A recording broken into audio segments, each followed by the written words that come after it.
Researchers from UCLA have created cheese using human skin. Naturally. Very, very tasty. By the way, go Bruins.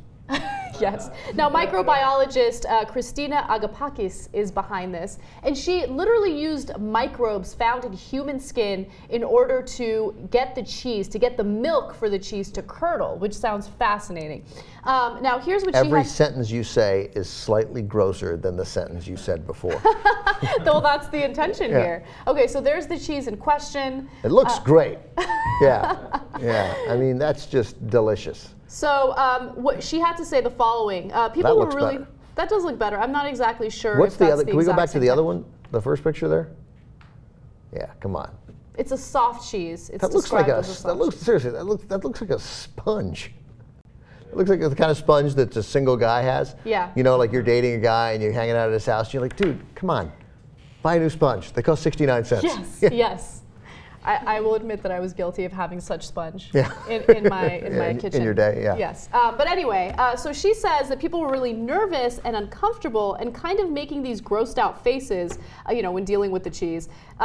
Then they smell the cheese and they'll realize that it just smells like a normal cheese. Okay, that doesn't surprise me. It doesn't surprise me that it's going to smell like normal cheese. But when you use a cotton swab to take, skin microbes, and you swab someone's mouth, and you literally swab someone's belly button, and you use those microbes to create the cheese, that's what makes people disgusted, obviously. Now, she used... You know what's a funny 3 words in order?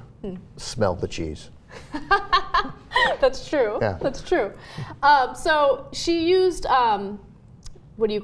microbes from this food writer who's actually very well known, Michael Pollan. Yeah. Yeah, and so he wanted to be part of this, and a bunch of researchers were talking about it, and I actually love this next video because it's just fascinating to see whether or not the researchers would ever try the cheese. I should note that these cheeses are being displayed at Trinity College in Dublin. They're not meant for consumption. However, some of the researchers talked about whether or not they would try it, and here's what they had to say.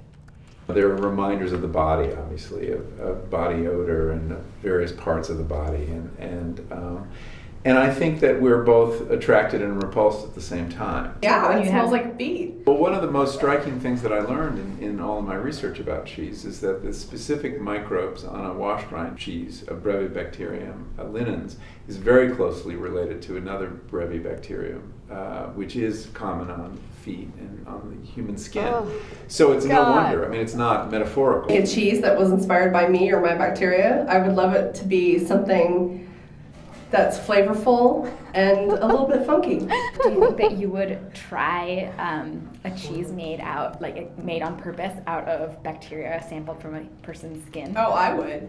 But I bet a lot of people would think that was way too gross. Would you do it? No. Would you eat the cheese?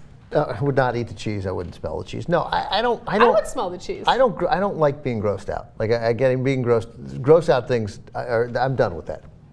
There may have been a time. I might eat the cheese. Now, I mentioned this to you before, the Howard Stern show.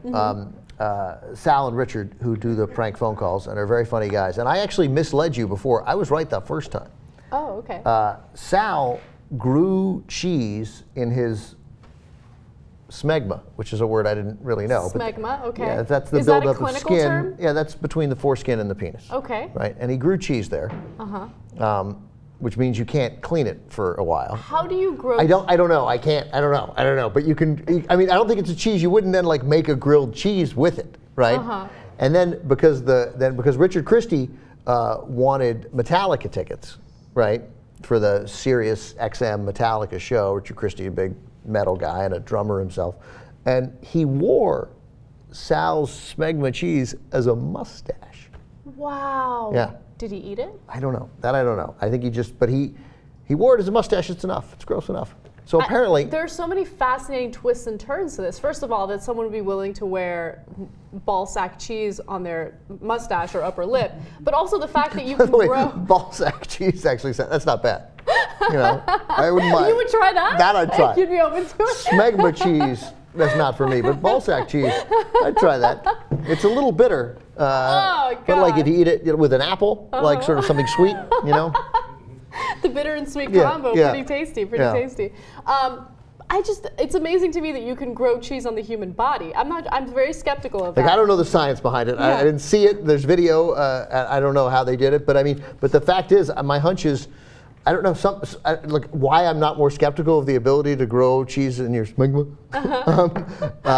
I don't know, but I sort of took them at their word that something like cheese could be grown there, and then it was spread on his partner's mustache. If ever there were a video to justify Dave Kohler's hatred for cheese, this would be the one. Totally, yeah. Dave Kohler has been with the Young Turks since the beginning of time, and he hates cheese, which I always thought was the weirdest thing on the planet, because who doesn't love cheese? Dave hates cheese. I think he hates tomato sauce. He hates pizza. Yeah, pizza's like Dave's. Yeah, it's the worst. Anyway.